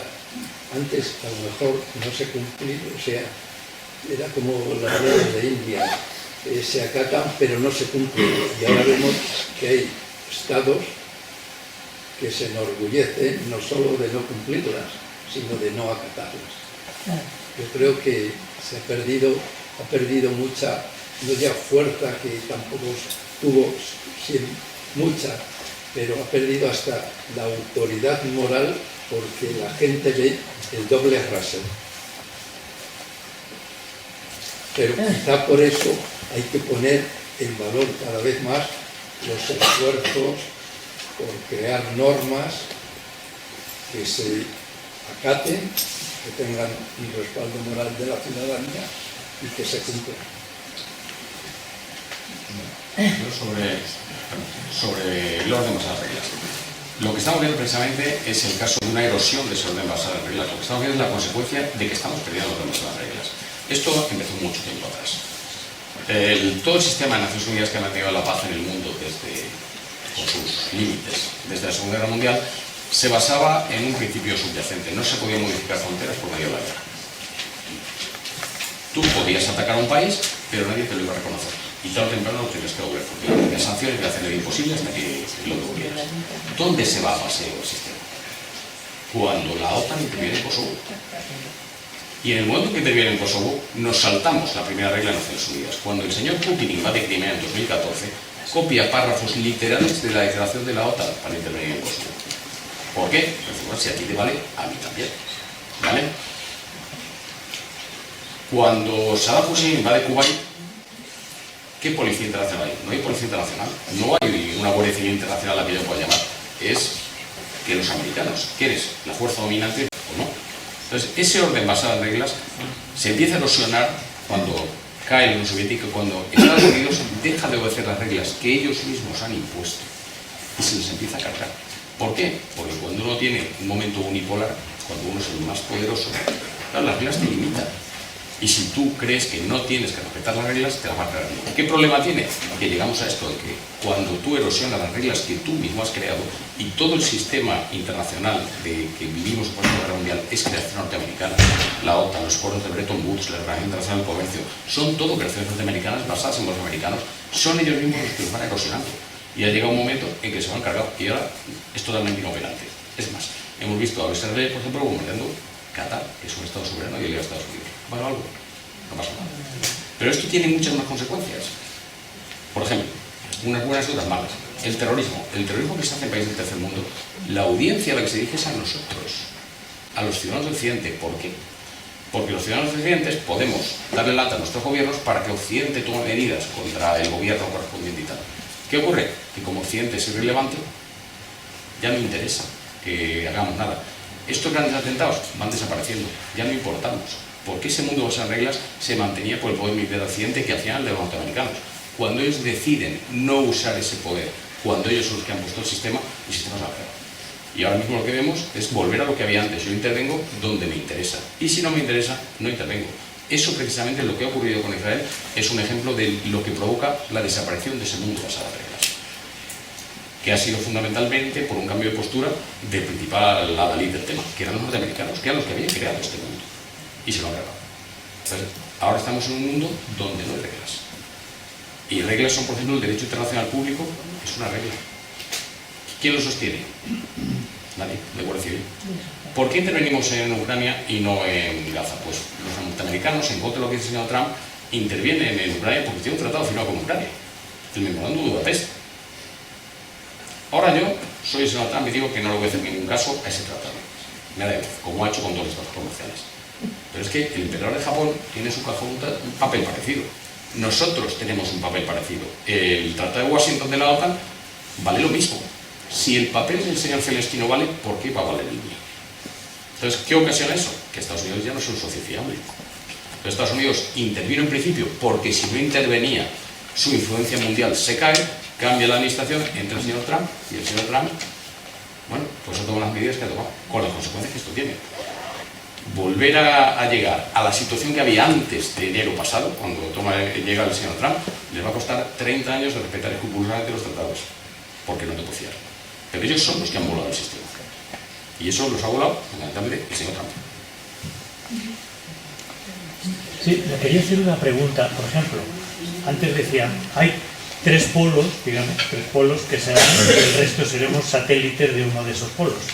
Pero hay actores, creo que con bastante peso, y no sé cuál sería la situación. Por ejemplo, la India. La India es un actor tremendamente fuerte, importante, como para someterse posiblemente a uno de esos 3 actores. No sé cómo lo ve usted, si ellos estarían ahí, porque el enfrentamiento con China es, bueno, día sí, día también, con los rusos, en fin, quiero decir, ¿dónde quedaría esta potencia, por ejemplo, ¿no? Porque India es una potencia emergente sin ninguna duda. India es una potencia emergente en el terreno económico, fundamentalmente porque es muy grande. Pero el PIB per cápita es penoso. India es un país muy pobre. India es un país que militarmente no va a ser una gran potencia en mucho tiempo. Como un amigo mío brasileño me decía que Brasil es el país del futuro y siempre lo será. Vale, pues a la India le ocurre algo parecido. La India será una gran potencia emergente durante mucho tiempo, pero la India tiene muchísimos problemas internos y la estructura económica de la India es muy curiosa, pero se basa casi todo en talleres artesanos que tienen 10 o 11 obreros. La India no puede ser un contrapeso de China, y todavía más porque depende muchísimo de la economía china. La economía hindú tiene muchísimas dependencias con China. Entonces, pretender que China sea realmente, perdón, que la India sea una potencia alternativa a un nuevo polo de poder, yo lo veo difícil. Por otro lado, la India está en los BRIC, o sea, que está en fondo con Rusia. O sea, de alguna forma. Bueno, es una asociación de conveniencia. Sí, bueno, pero está con Rusia. O sea, En el Foro de Cooperación de Shanghái. Sí.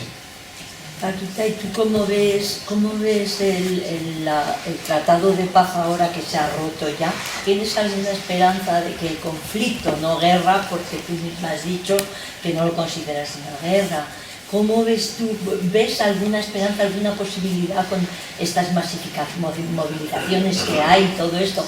¿Ves alguna posibilidad de que eso llegue a firmarse de verdad una paz? yo creo que en este momento escapa al genocidio, o sea, lo cual, y aunque efectivamente ayer me parece que han muerto 47 personas, sí, ¿no? No era lo que estaba pasando, de alguna forma tampoco ha entrado toda la ayuda humanitaria, pero sí que parece que está entrando, o sea, que ha habido un avance con ese acuerdo de paz, pero efectivamente un acuerdo de paz en que no cuentan los palestinos y los israelíes, que son los dos que están en conflicto, sino que el acuerdo lo hace Trump con Netanyahu, bueno, que está siendo también contestado. Es que lo de Netanyahu, vamos a ver qué pasa con la población israelí. O sea, en el fondo, lo lógico es que en las próximas elecciones él no saliera. O sea, bueno, y está habiendo manifestaciones, no con la suficiente fuerza, porque claro, en el fondo está actuando dictatorialmente, y además la televisión de Israel lo que está diciendo es que, en fin, que les están acusando, que les quieren echar a los judíos, etcétera, y eso está uniéndoles, pero yo creo que efectivamente va a depender mucho de la movilización dentro de Israel, y yo creo que ha jugado un papel muy importante las movilizaciones en todos los países europeos contra Netanyahu. Bueno, yo ahí creo que se ha avanzado con ese acuerdo porque no hay genocidio, pero evidentemente es un acuerdo para mí muy débil, o sea, es un acuerdo que incluso hoy mismo se estaba discutiendo hasta qué punto va a llegar a que sea un avance. Doy una última y terminamos el debate. Varias. ¿En Europa se atisba alguna voluntad política de arreglar el coche? en caso de que se arregle el coche, o sea, que haya voluntad política, hay tiempo para que antes de que lleguen a Lisboa podamos estar armados y preparados para hacer frente a lo que se nos avecina. ¿Cómo está repercutiendo en este reparto 3 la situación de las Naciones Unidas? ¿Y hay alguna esperanza de que algún día las Naciones Unidas vuelvan a tener algún papel en toda esta medida? Bueno, sí hay movimientos en Europa. Hay mucho movimiento, pero el problema que tenemos, vuelvo a lo mismo. Primero, por la parte militar no tenemos un cerebro, con lo cual no estamos buscando soluciones militares. Y como he dicho al principio, la parte militar tiene un pensamiento específico. Es decir, yo ahora digo, voy a crear una industria, muy bien, creo una industria. ¿Qué le compro a la industria? ¿Le compro aviones, le compro barcos, le compro carros de combate, le compro cañas? ¿Qué le compro? Pues para eso primero hay que pensarlo. ¿Cómo creo yo que va a ser el campo de batalla del futuro y cómo creo que hay que combatir en él? Y eso es un problema de pensarlo, de deducirlo, de sacar lecciones de Ucrania, de ver qué es lo que está ocurriendo y a partir de ahí le puedo decir a la industria que es lo que quiere crear. Si no, yo le voy a dar mucho dinero y ¿qué me van a hacer? Pues si yo fabrico coches, pues seguiré fabricando coches. ¿Es lo que hace falta ahora? Pues igual no. Pero bueno, se está en ello y hay preocupación. ¿Hay tiempo? Bueno, realmente el ejército ruso, Rusia no está en condiciones de emprender una acción militar contra Europa. Vamos. ¿Europa es débil? Europa está desunida, pero en números Europa es débil si la comparamos con Estados Unidos y con China, si no, no. Con Rusia no es débil.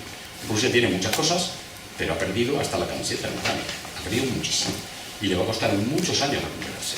A cambio, tiene un ejército con experiencia en combate, cosa que nosotros no tenemos.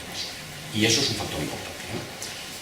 Pero hasta que consiga reconstruir un ejército capaz de meterse con un país grande, le va a costar mucho tiempo. Con lo cual, tiempo hay. Pero como todo, tiempo hay si no lo perdemos. Si lo perdemos, ya podemos dar todo el tiempo al mundo. Que si no hacemos nada, nunca llegaremos a ningún sitio. Naciones Unidas. Naciones Unidas es hija del multilateralismo, de la voluntad de entendernos entre todos y llegar a soluciones entre todos. Ahora mismo, esa es una situación en la que está en crisis. En parte está en crisis porque la idea que hay detrás en relación internacional se llama el idealismo o el constructivismo, el pensar que hay dinámicas más fuertes que la pura búsqueda de voto. En un mundo multilateral eso es posible. Es decir, un mundo multilateral es buscar soluciones entre todos, tratar de ver las opiniones de todo el mundo y buscar una solución que nos satisfaga a todos. Pero no estamos en un mundo multilateral, estamos en un mundo multipolar, donde cada polo quiere maximizar el poder. Y además cada polo cree que en el futuro puede estar en guerra contra los demás, con lo cual no va a ceder nada. Entonces, Naciones Unidas, ahora mismo, en esta situación, esta distribución de poder actual, lo tiene muy difícil. Y en todo caso, para poder hacer algo, habría que reformarla. Naciones Unidas reflejó la distribución de poder del año 45. La distribución del poder del año 45 no es la de hoy. Y sin embargo, los favorecidos no se van a querer bajar del burro y sin embargo los que están perjudicados no van a consentir que el sistema siga igual. Pero claro, es que el sistema de Naciones Unidas tiene el veto y las naciones que tienen veto van a vetar cualquier modificación que vaya en contra de sus intereses. Y ahora mismo, por ejemplo, ni Francia ni el Reino Unido tendrían por qué ser las grandes potencias, estando Brasil, la India, o naciones mucho más grandes, más pobladas y más ricas. Es muy difícil que cedan. Y luego, tanto Estados Unidos como Rusia como China van a bloquear cualquier medida que favorezca al resto de los pueblos. Con lo cual, Naciones Unidas, en mi opinión, lo que no quiero decir que me parezca bien, yo creo que está abocada a una lenta decadencia. Pero porque la situación del mundo es la que es. Ahora, eso nos perjudica a todos, Yo, mira, yo soy por naturaleza optimista y creo que efectivamente, bueno, cuando se llega hasta una situación como se ha llegado, en que Naciones Unidas no cuenta en este momento, pues ya lo peor es que tienes que ver cómo lo refuerzas. Y en ese sentido yo creo que es lo mismo que ha pasado, por ejemplo, con el tema de Gaza. Pues empezaron nada más que 4 países a decir que aquello era un genocidio y que efectivamente Netanyahu tenía que ir al Tribunal Penal Internacional, empezó Sudáfrica nada más, y sin embargo ahora ha habido 120 y tantos europeos que lo han planteado. O sea que yo creo que estamos en un momento de cambio. Y que en ese momento de cambio, lo he dicho al principio, he planteado cómo fue el siglo XX y cómo estamos en el siglo XXI en una situación mala. Pero claro, ese siglo XXI tiene que remontar. Y yo creo que en este momento pues la Unión Europea, con todas las dificultades que tiene, pues está viendo una situación y esto tiene que cambiar. Es verdad que Naciones Unidas tendrá que verificarse, porque no es posible, así no funciona, pero es necesario que haya una situación multilateral, sea como sea, porque si no, esto el multipolar no llega nada más que a lo que está llegando en este momento. Y yo sí creo que hay gente y hay países y hay estados, el nuestro entre otros, el que está discutiendo estos temas, y en la reunión que ha habido de la socialdemocracia la semana pasada, pues este tema también se ha planteado. Es verdad que la mayoría de los países europeos en este momento están en manos conservadoras, pero es la primera vez que se ha estado discutiendo un poco lo que estamos aquí discutiendo ahora. Entonces yo creo que si somos capaces de seguir siendo conscientes la ciudadanía de que así no podemos continuar y que Europa tiene que defender sus valores, pero a su vez unirse para plantear una situación nueva, sin el padre que teníamos hasta ahora, un padre relativo, pero era el padre, bueno, pues yo creo que esto cambiará. Bueno, quería pedirles a los intervinientes alguna reflexión final, cada uno de vosotros. Pues nada, que cojamos la política en nuestras manos. Es una buena reflexión. ¿Carlos? Yo lo he dicho antes, Europa tiene todas las herramientas para salir del atolladero. ¿Vale? Es voluntad nuestra de salir adelante. O sea, nosotros podemos hacerlo, hay otros que no pueden. Bueno, como compartimos ese propósito, esperemos que a lo largo del ciclo, ojalá fuera a lo largo del siglo, podamos aprender cómo hacerlo. Muy bien. Defender